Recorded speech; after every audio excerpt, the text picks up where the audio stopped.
Bienvenido a otro fascinante recorrido por el mundo de la arqueología bíblica.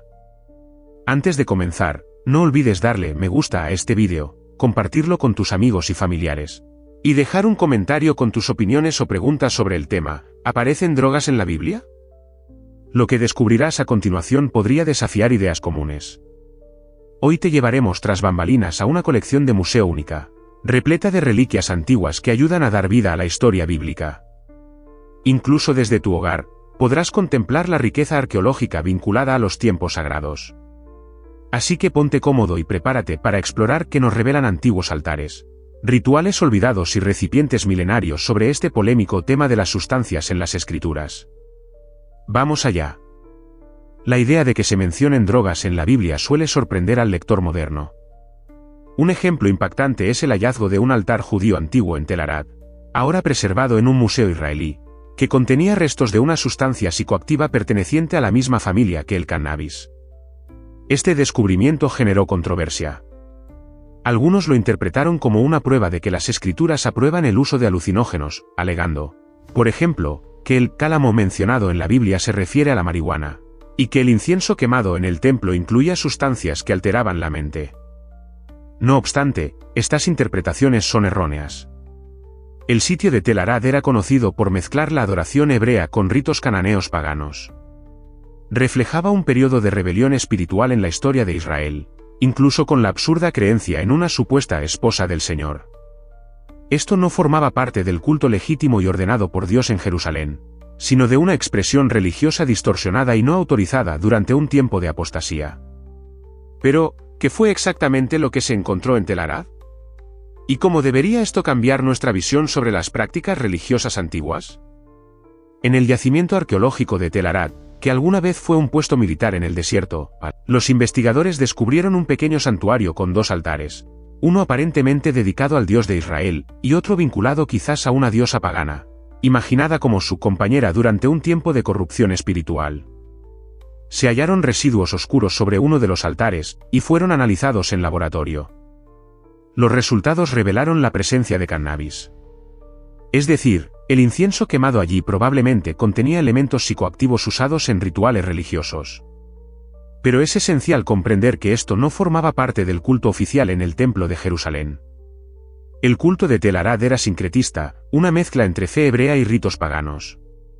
Representaba una desviación espiritual, no una práctica divina autorizada. Lo ocurrido en Tel Arad fue, en esencia, una distorsión del culto verdadero, una alternativa no autorizada creada para soldados que estaban lejos del Templo de Jerusalén. Pero el cannabis no fue la única sustancia utilizada en la antigüedad. ¿Qué otras plantas psicoactivas influenciaron las culturas antiguas, y de qué manera afectaron los rituales, la medicina e incluso los relatos bíblicos? Pese a lo que afirman algunas teorías modernas, la Biblia no respalda el uso de alucinógenos.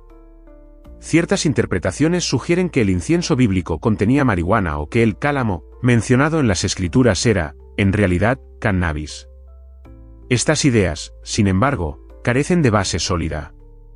Aunque es cierto que se encontraron rastros de cannabis en Tel Arad, estos estaban asociados a una forma de adoración sincretista y corrompida, no al sistema de culto establecido por Dios.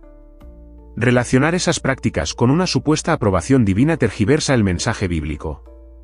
De hecho, el Templo de Jerusalén seguía normas estrictas que excluían sustancias que alteraran la mente. La Biblia insiste en que la lucidez es esencial para la comunión espiritual y para recibir mensajes proféticos. Pero si las Escrituras no apoyan el uso de drogas, como las usaban los pueblos vecinos de Israel, ¿y qué conexiones inesperadas podrían existir con ciertos pasajes bíblicos? Una de las plantas más relevantes vinculadas al uso psicoactivo antiguo fue la amapola. En la cultura chipriota, la flor de la amapola era fuente de opio, empleado tanto con fines curativos como en ceremonias. No solo se consumía localmente, sino que también se exportaba junto a recipientes especializados diseñados para su transporte. Del interior de la amapola se extraían varias sustancias capaces de inducir estados de trance o de calmar el dolor. Estas provocaban sedación mental y visiones alucinógenas. En algunos casos, se utilizaban para aliviar el sufrimiento de soldados heridos en combate.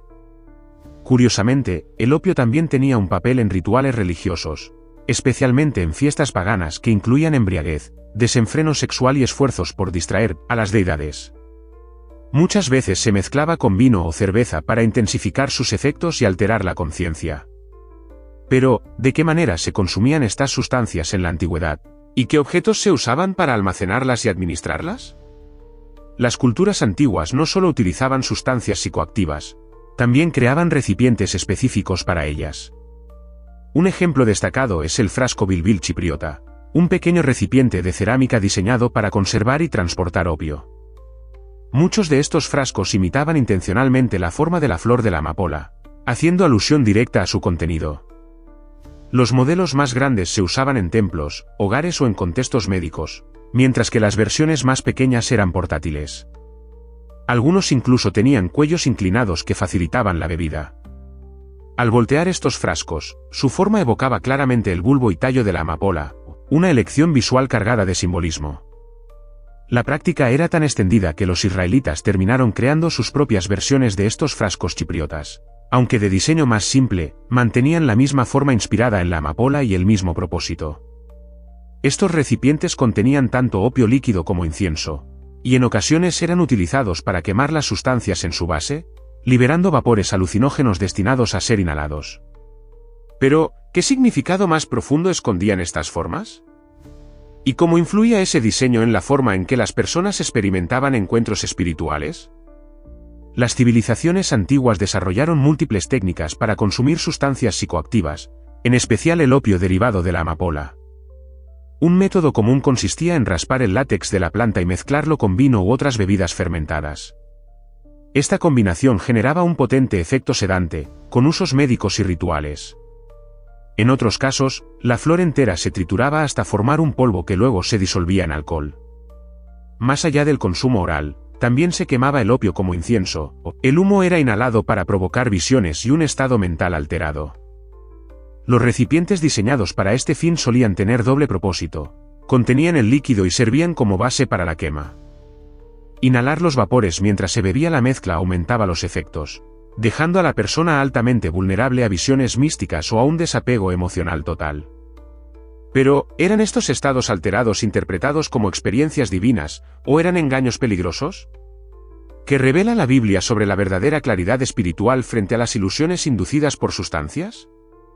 Varios versículos bíblicos hacen referencia, de manera indirecta, a sustancias que podrían haber estado asociadas a efectos alucinógenos.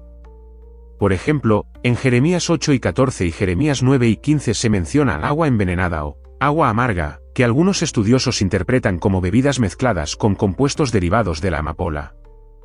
El término hebreo maimros, que literalmente significa agua de la cabeza, ha sido interpretado por algunos como una alusión a infusiones alucinógenas. En Deuteronomio 29, 18, Dios advierte sobre una raíz que produce hierbas amargas y venenosas, una posible referencia a las plantas de amapola, conocidas por su flor en forma de cabeza. Esta expresión, ros, aparece en diferentes pasajes y podría estar vinculada a sustancias psicoactivas utilizadas en rituales extranjeros. La Biblia presenta estas sustancias no como herramientas divinas, sino como elementos de juicio y corrupción. A veces son usadas metafóricamente para simbolizar rebelión espiritual, castigo o engaño, nunca como instrumentos aceptables de adoración sagrada. Pero, ¿cómo se contrasta esto con el deseo de Dios por la lucidez mental? ¿Y qué sucede cuando los falsos profetas abrazan la embriaguez en lugar de la inspiración divina? El lenguaje antiguo y los objetos arqueológicos revelan cuán profundamente estaba arraigado el simbolismo de la amapola en la cultura.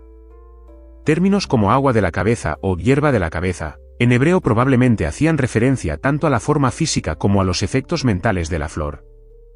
Al invertir los recipientes diseñados para contener opio, su forma recordaba claramente a una cabeza humana, una conexión simbólica intencionada con su impacto mental.